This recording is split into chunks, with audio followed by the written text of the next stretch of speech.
Is there an unconscious? When we say that the chief contribution of modern psychology to human knowledge is the concept of the unconscious mind, we have to be careful of our terms.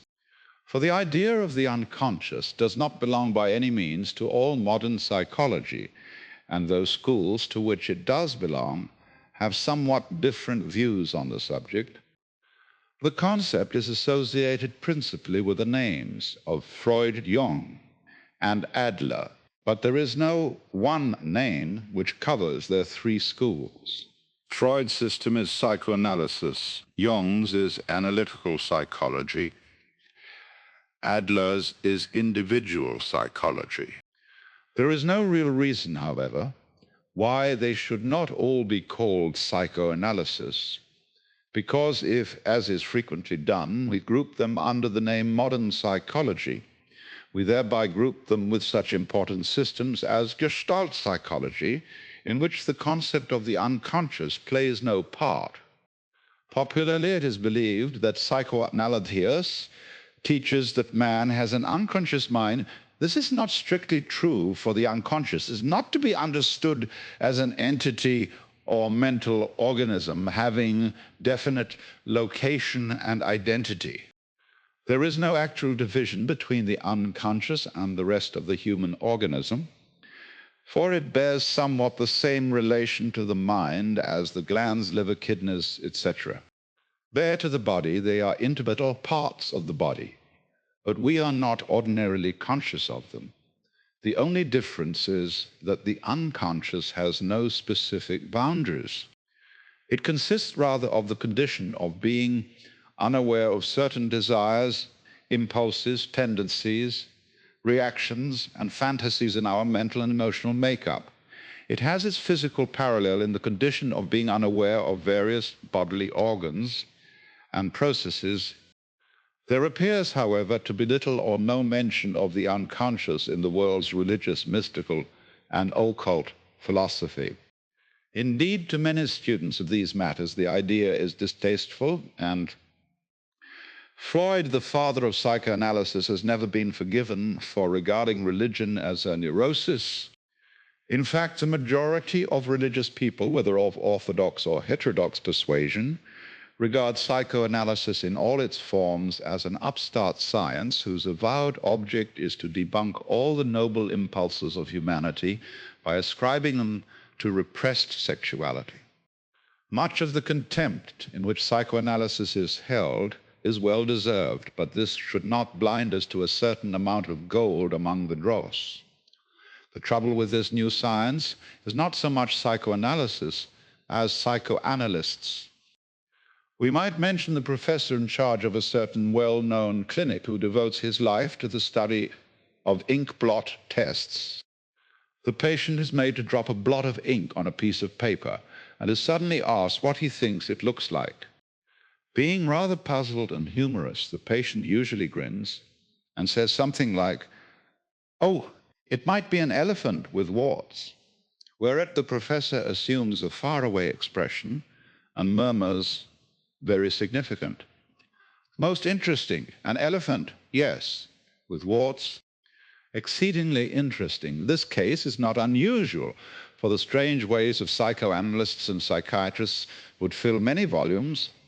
I have heard fully qualified M.D.s discuss the case of a small boy whose propensity to bedwetting was undoubtedly due to his unconscious identification of himself with Jupiter Pluvius. Still more significant are the gatherings of doctors and patients for summer schools, where people take you by the hand, look into your eyes, and ask you whether you are an extrovert or an introvert. Indeed, such forms of psychology have swiftly acquired all the symptoms of crank religions.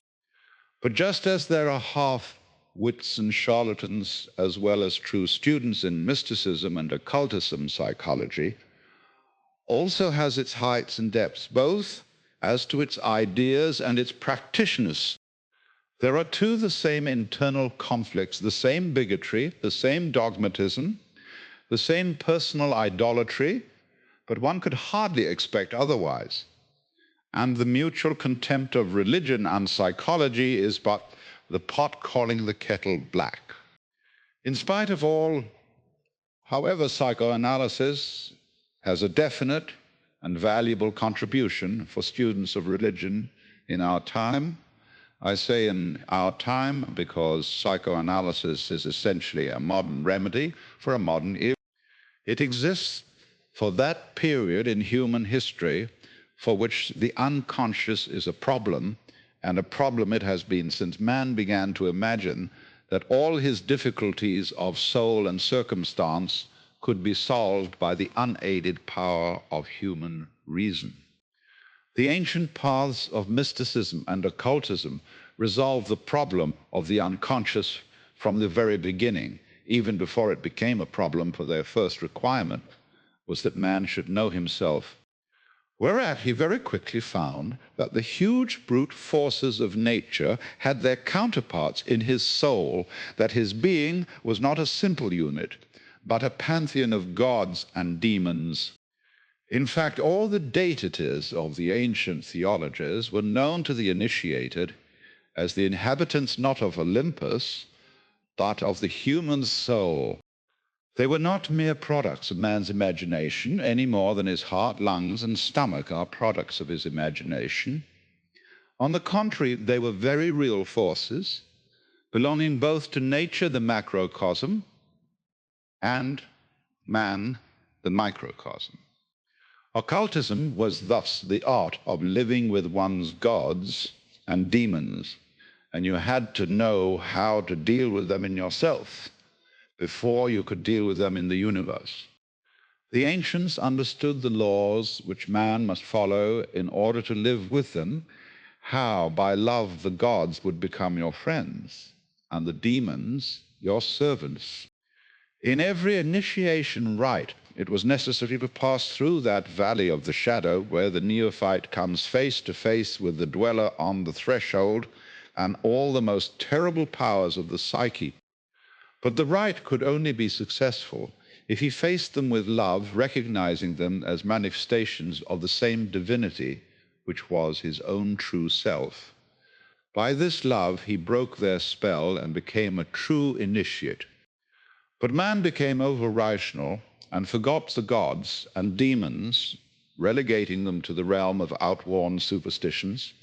He looked for them in the skies and found only infinite spaces, dead rocks, and orbs of burning gas. He looked for them in thunder and wind and found only unintelligent forces of the atmosphere. He looked for them in woods and caverns and found only scuttling animals, creaking branches, shadows, and drafts. He thought that the gods were dead, but in fact they became much more alive and dangerous because they were able to work unrecognized. For whereas the old occultists began with the principle, know thyself, the rationalists began with rule thyself. They chose what they considered to be a reasonable pattern of character and strove to impose it on their lives without any preliminary exploration. They forgot that it is impossible for man to behave like a sage until he has first come to terms with his inner pantheon. As a result, he could only achieve a poor imitation of the sage's behavior because he had not done the necessary groundwork. For this reason, the rationalist puritanical mind is a veneer above a muck heap, an attempt to copy greatness by wearing its clothes. But when psychologists began to have the idea of the unconscious, this was simply man's fumbling rediscovery of the lost gods and demons. Naturally experienced occultists, both East and West, would incline to smile to them. This new force called the unconscious had never existed as such. And when people started talking about the unconscious as if it were just a repository of repressed sexuality, the occultists laughed outright, knowing that it contained far more powerful divinities than libido, who was just a little imp dancing upon the surface. It must have seemed funnier still to hear the unconscious discussed as if it were a sort of individual with secret dark designs and an unfortunate habit of wanting and thinking in direct opposition to the conscious. For the unconscious is not an individual. It is simply that about himself which man does not know.